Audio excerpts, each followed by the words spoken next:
All right, let's go to Canberra now. Joining us is the Deputy Opposition Leader, Susan Lee. Susan, good to see you. Plenty to talk about this morning. Let's start with Julian Assange. He's on his way to the courthouse. Have you got a comment on where that's at this morning? Well, like ministers who've been asked these questions, Pete, I'm not going to inject myself into the debate. I've always said we respect the UK and the US justice systems, and as your previous commentators were identifying, the matter is not yet concluded. So no more from me. Do you have any concerns about the ongoing relationship between Australia and the United States? No, I don't. I simply don't. It's strong, it's enduring, it's the most important relationship we have. OK. Let's go to Fatima Payman. She'll face no penalty from the Labor Party for crossing the floor last night. You got a comment on that this morning? It's extraordinary, Pete. I mean, what is the Labor's party policy on this? Anthony Albanese has just shown such weak leadership since the attacks on October the 7th. Has Labor unilaterally changed the position, which was bipartisan, on a two-state solution? And what on earth is going on here on the floor of the Senate? We've got Labor senators on both sides of a debate. It's effectively a green light to Labor senators that if you feel strongly about an issue, you can cross the floor. So the shield of caucus solidarity is gone.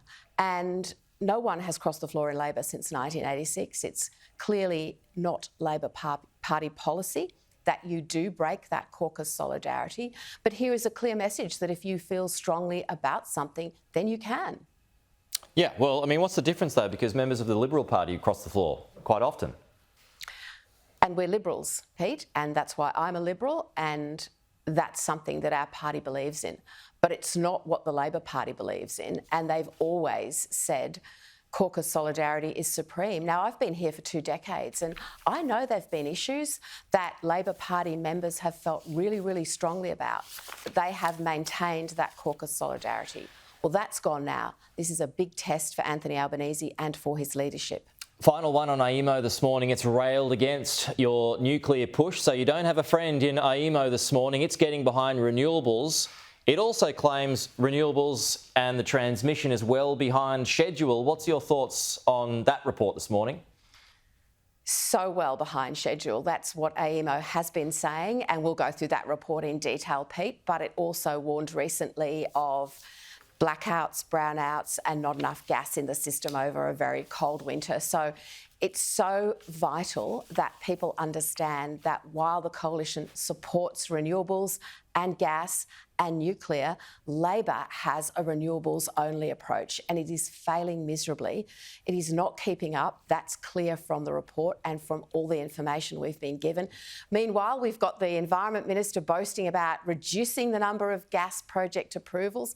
We've got the Resources Minister saying, yes, the price of gas will go up. We've got the State of Victoria saying we don't like any gas. And we've got Australians choosing between heating and eating this winter because it is just too cold. You can't keep the lights on and you can't keep your manufacturing businesses But the operating. AEMO moving against nuclear, though, is that a blow for your nuclear ambitions? Well, it isn't government policy for nuclear to exist, and therefore they are not in a position, But you want it to be. I anticipate, to evaluate it. Yes, we do. Yes, we do. And that's why we're having this debate. That's why we're having this debate, because we know that you can't have a renewables-only approach.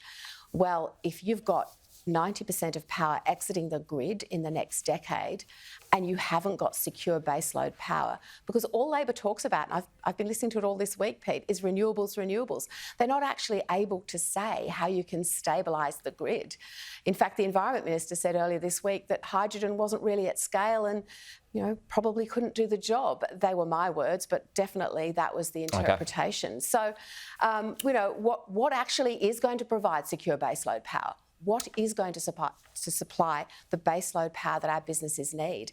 We can become an advanced manufacturing superpower if we do this well and if we have energy that provides what we know our businesses and industries desperately need, but they're not getting from a renewables-only approach.